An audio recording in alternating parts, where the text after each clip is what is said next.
There are times in life when the most powerful move you can make is to step away. Not forever, not in defeat, and not because you're giving up, but because you're growing.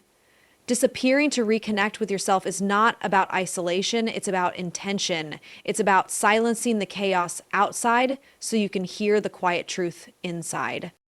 We live in a world that never stops talking. Notifications, obligations, expectations, everyone wants a piece of you. Social media tells you who you should be, where you should be, and what success is supposed to look like. But none of that noise defines you. In fact, the more you try to keep up, the further you drift from who you really are. That's why disappearing, even briefly, can be so vital. It gives you the space to breathe, to reset, and to ask the hard questions without anyone else answering for you. When you disconnect from the world, you begin to reconnect with your values, your dreams, your truth. You remember what you care about, not what you're supposed to care about. You notice what makes your heart beat a little faster, what brings peace to your soul, and what doesn't. That clarity doesn't come from scrolling through timelines or chasing validation. It comes from being still, being present, and being alone with your thoughts. Disappearing doesn't mean quitting your responsibilities. It means creating boundaries. It means saying, right now, I need time for me. It's in those moments of solitude that your true voice gets louder. The voice that knows what you really want out of life. The voice that's been drowned out by comparison and competition. The voice that's tired of performing and just wants to be real. You might lose some people when you disappear, and that's okay. The people who truly value your presence will understand your need to recharge. The ones who don't are only attached to what you gave them, not who you are. Disappearing can be a filter. It shows you who's meant to be in your life when you return stronger. This time away isn't about becoming someone else. It's about returning to yourself. The self before the stress, before the burnout, before the people pleasing. The version of you that still had passion, still had curiosity, still believed in possibility. You owe it to that version of yourself to come back home, to look in the mirror and not just recognize your face, but recognize your fire. Use the time to reflect. What are you chasing and why? Are your goals really yours, or are they borrowed from someone else's definition of success? What habits are holding you back? What fears are keeping you stuck? In the stillness, you'll start to find answers you've been too busy to hear. You'll also start to heal. Not all wounds are visible. Some of the deepest ones are the lies we tell ourselves to survive, that we're not enough, that we're behind, that we have to be everything for everyone. In your quiet place, you can begin to let those lies go. You can give yourself permission to rest without guilt, to dream without limits, and to feel without judgment. And when the time is right, when you've refueled your soul and regained your clarity, you will emerge. Not as someone new, but as someone true, more grounded, more focused, more aligned with your purpose. Disappearing didn't make you weak, it made you wise. It didn't break you. It built you. So don't be afraid to take that step back. Don't fear the silence. Within that space lies your strength. And when you return, the world will feel different, not because it changed, but because you did. You'll walk with more confidence, speak with more intention, and live with more authenticity. Sometimes the bravest thing you can do is disappear. Not to escape life, but to find it again. And when you do, don't apologize for the time you took. Own it. Because in that time, you did the one thing most people are too afraid to do. You faced yourself and you found power in your own presence. Living under constant expectation is like wearing clothes that never quite fit. You might look fine from the outside, but deep down, you're uncomfortable, restrained, and never truly at ease. You laugh when you're supposed to, agree when it's expected, and chase goals that aren't even yours. You might succeed in the eyes of others, but inside, you feel like you're drifting, living a life scripted by someone else.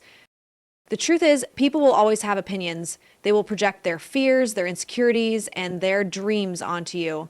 Some do it with love, believing they're guiding you. Others do it to control, consciously or unconsciously. But whether it's well-meaning or not, living for someone else's approval always comes at the cost of your own peace. Disappearing from the expectations of others means stepping out of the performance. It's saying, I don't need to be who you want me to be. I need to be who I am. That's not selfish, it's essential Because the longer you play a role, the harder it becomes to remember your own voice. And nothing is more exhausting than being a character in someone else's story. Of course, disappearing from those expectations doesn't mean cutting off everyone or rejecting all advice. It means developing the strength to filter the voices around you, to ask yourself, does this path feel right for me? Not because it's safe, impressive, or familiar, but because it aligns with your values and your truth.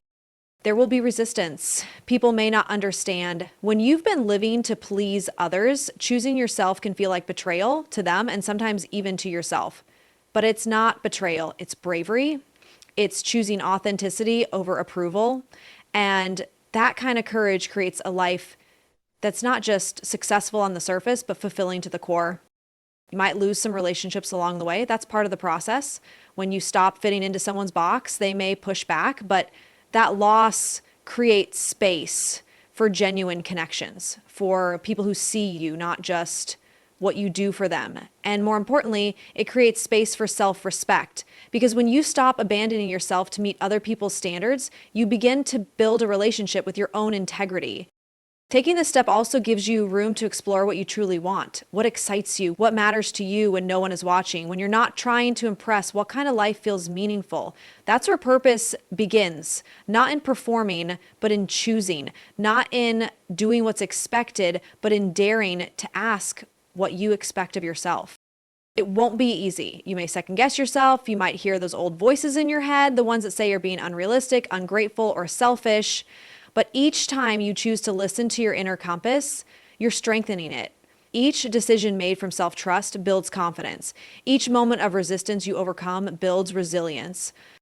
And eventually you start to live lighter, freer, more fully. The pressure eases, the noise quiets, and the clarity returns. You begin to recognize yourself again, not the version shaped by others' expectations, but the one shaped by your own truth.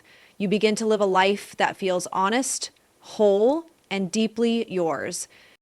So disappear from the expectations that never belonged to you. Step away from the roles you were never meant to play. You don't have to meet anyone else's standard of success or happiness. Your worth isn't measured by how well you fit in. It's found in how bravely you stand out. You were not born to be what others needed. You were born to be what you are. And the moment you choose to live by your own light is the moment you stop surviving and start truly living. The comfort zone is a warm, familiar place. It's where things feel safe, predictable, and easy. There's nothing wrong with comfort in itself. It gives us rest, peace, and stability. But if we stay there too long, it becomes a trap. Growth doesn't happen where it's easy. Transformation doesn't begin with convenience. It begins the moment you decide to disappear from the comfort zone and step into the unknown. The comfort zone whispers to you, stay here. You're doing fine. Don't risk it. Don't stretch. Don't fail. It lulls you into a rhythm of routine, of doing what you've always done. You might even feel productive, but deep down, you know you're just spinning in place. Days pass, maybe even years, and though you've stayed safe, you haven't moved forward. You haven't evolved. You haven't become. Leaving the comfort zone is scary, no doubt. It's unpredictable. It's uncomfortable. That's why most people avoid it. They settle into a life that doesn't challenge them, that doesn't light a fire inside. They trade growth for familiarity. But here's the truth. Nothing meaningful happens in the comfort zone. Your potential lives beyond it. Your strength, your resilience, your breakthrough, they're all waiting for you on the other side of fear. Disappearing from the comfort zone means choosing the discomfort of growth over the ease of stagnation. It means taking risks, even when you're unsure of the outcome. It means showing up, speaking up, and doing the hard things, not because you feel ready, but because you're committed to becoming more than you are right now. You don't have to leap. Sometimes disappearing from the comfort zone starts with a single step, saying yes to a new challenge, starting the thing you've been putting off, having the tough conversation, choosing discipline over distraction. Every step you take outside your comfort zone builds confidence. Every time you face discomfort and move forward anyway, you prove to yourself that you're capable of more. There's a part of you that knows you're made for something greater. You can feel it, even if you can't fully explain it. It's that quiet inner voice urging you to go for it, to stop settling, to take a chance. But the comfort zone drowns that voice out with fear, fear of failure, fear of judgment, fear of not being enough. You have to choose which voice you'll listen to. Yes, you might stumble. Yes, you might fail. That's part of the process, but failure outside the comfort zone teaches you far more than success within it ever could. It humbles you, strengthens you, and prepares you. It shows you where you still need to grow. And with every lesson, you level up. You stop being a passive participant in your life and become an active creator of it. Disappearing from the comfort zone also means letting go of old identities.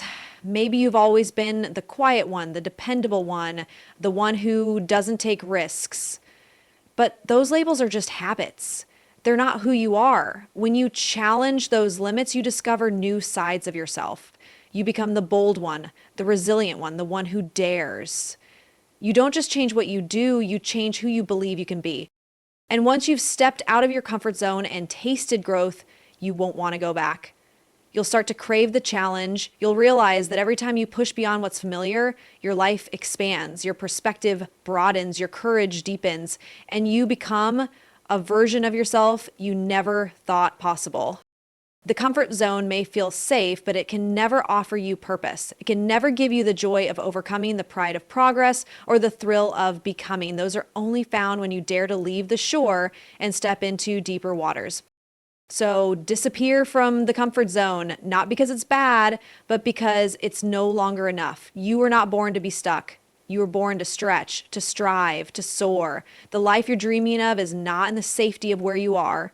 It's in the courage to go where you've never been. Step forward, even if your voice shakes, even if your knees tremble. That first step into discomfort could be the one that changes everything. Sometimes the biggest transformation doesn't come from adding something new to your life. It comes from letting go. Toxic patterns aren't always obvious. They can disguise themselves as habits, mindsets, or even people we've grown used to.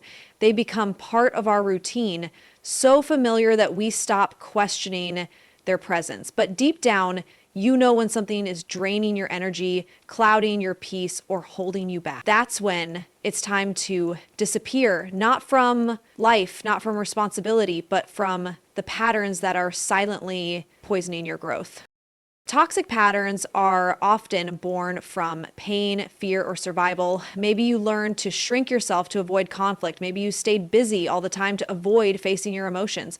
Maybe you kept giving to people who only took because it felt safer than being alone. Whatever the reason, these patterns served a purpose at one time, but now they're keeping you stuck. You can't heal in the same environment or the same mindset that wounded you. At some point, you have to choose your future over your familiarity. Disappearing from toxic patterns is a powerful act of self-respect. It's a declaration that you're no longer available for cycles that harm your mental, emotional, or spiritual well-being. It's not about blaming yourself for where you've been. It's about taking responsibility for where you're going. You can't change what you tolerate. If you want to rise, you must release. That means being honest with yourself. What patterns are playing on repeat in your life? Are you constantly doubting your worth, running from discomfort through distraction, repeating unhealthy relationships, or self-sabotaging when things start going well? These aren't random behaviors. They're signs. They're messages from within telling you something needs to change. But change doesn't happen by wishing. It happens by choosing again and again. Choosing to break the loop. Choosing discomfort over dysfunction. Choosing growth over guilt. Sometimes it means creating distance from people who drain you. Sometimes it means facing the parts of yourself you've been avoiding. It won't be easy. Patterns are powerful. They've been reinforced by time, emotion, and repetition. But just because something is familiar doesn't mean it's right for you. There's courage in saying, "This ends with me." You might be the first in your family to unlearn a toxic dynamic. You might be the one who breaks a cycle of silence, avoidance, or self-neglect. That takes strength, not because you have all the answers, but because you're willing to ask the hard questions, because you're no longer willing to live on autopilot. You're choosing awareness, and awareness is the beginning of freedom. Disappearing from toxic patterns also means learning new ways of being. If you've been living in stress, calm might feel boring. If you've been surviving through chaos, peace might feel unfamiliar. But don't mistake discomfort for wrongness. Healing feels awkward at first. Growth feels lonely at first. That's because you're stepping out of the noise and into something real. Give yourself grace as you relearn how to live differently. This isn't about perfection. You will slip. You will have days when the old ways try to pull you back. That's normal. But each time you choose a healthier response, you rewire your mind. Each time you say no to what drains you and yes to what nourishes you, you create a new pattern. A pattern rooted in love, not fear. In truth, not performance. And the more you practice, the stronger you become. You start to trust yourself more, you start to feel lighter, and you realize you were never the problem. The pattern was. And now that you're aware, you're no longer a prisoner of it, you're the author of what comes next. So disappear from the toxic patterns, not to escape your life, but to reclaim it. You don't have to carry the weight of who you used to be. You are allowed to evolve. You are allowed to heal. You are allowed to create a life that feels good on the inside, not just one that looks okay on the outside. Your story doesn't have to be one of repeated pain. It can be one of radical change. The moment you walk away from what no longer serves you is the moment you walk toward who you were meant to be. Let go, unlearn, rewrite. You don't have to stay in the cycle. You can disappear and then reappear as someone stronger, freer, and finally at peace. There are moments in life when the best thing you can do is step back, not to give up, not to hide, but to grow. Disappear today, not because you're weak, but because you're wise enough to know that real strength is built in silence, that transformation often happens away from the spotlight, that healing, clarity, and purpose can't be found in constant motion. They are uncovered in stillness. And sometimes the most powerful version of you is born in the season where no one is watching. In a world that glorifies hustle and visibility, choosing to disappear can feel like rebellion. We're taught to always be seen, to always be proving, achieving, showing up. But the truth is, constantly being on can drain your energy, blur your focus, and disconnect you from your purpose. Sometimes the only way to move forward is to pause, to disconnect from the noise and reconnect with your own voice, to turn inward, ask hard questions, and sit with the answers, even when they're uncomfortable. Disappearing today is an act of intention. It's a decision to stop running on autopilot and start living with clarity. It's in this space of intentional retreat that you begin to identify what truly matters. You confront the habits that no longer serve you, the mindsets that limit you, the environments that drain you. You get real with yourself. Not the version you present to the world, but the version that wakes up with doubt, wrestles with fear, and still chooses to try again. It's in the quiet moments of disappearing that you begin to rebuild. You set boundaries. You establish routines that nourish your body, mind, and soul. You rest, not out of laziness, but as a commitment to long-term endurance. You dream again. Without the pressure of timelines or comparisons, you visualize the person you want to become and start aligning your actions to match that vision. You might feel like nothing is happening on the outside, but everything is shifting on the inside. Disappearing also requires faith. Faith that your absence will lead to a more powerful presence, that even though no one sees your daily battles or inner work, they will see the results in time. They'll see it in your peace, in your confidence, in your unshakable energy, because when you emerge, you won't just be back, you'll be better, sharper, wiser, stronger. The caterpillar disappears into the cocoon, not to escape the world, but to transform within it. No one claps for the work it does in the dark. No one sees the struggle. But when it emerges, it does so with wings. That's what this season is about. A personal evolution, a deep, unseen recalibration that prepares you to fly higher than you've ever been. And there will be doubt. You'll wonder if it's worth it, if you're missing out, if you're falling behind. But trust this, anything built on the foundation of your true self will last longer, shine brighter, and impact deeper than anything rushed or forced. This isn't about disappearing forever. It's about choosing a temporary withdrawal in order to return more aligned, more focused, more capable of carrying the weight of your dream. You owe it to yourself to pause, to process, to plan. You don't need to explain it to everyone. Not everyone will understand, and they don't need to. This journey isn't about them. It's about you. And when you return, Those who matter will recognize the glow. They'll feel your shift. They'll see the results of the quiet commitment you made to yourself. So disappear today, not in defeat, but in preparation. Withdraw so you can reset. Retreat so you can rise. Heal so you can lead. Let this be your cocoon season, where the world might not see your progress, but you feel it in your bones. Because when tomorrow comes, you won't just reappear. You'll emerge unstoppable. Disappear today, emerge stronger tomorrow. The future version of you is waiting, and it's worth every quiet, difficult, powerful step you take in the dark.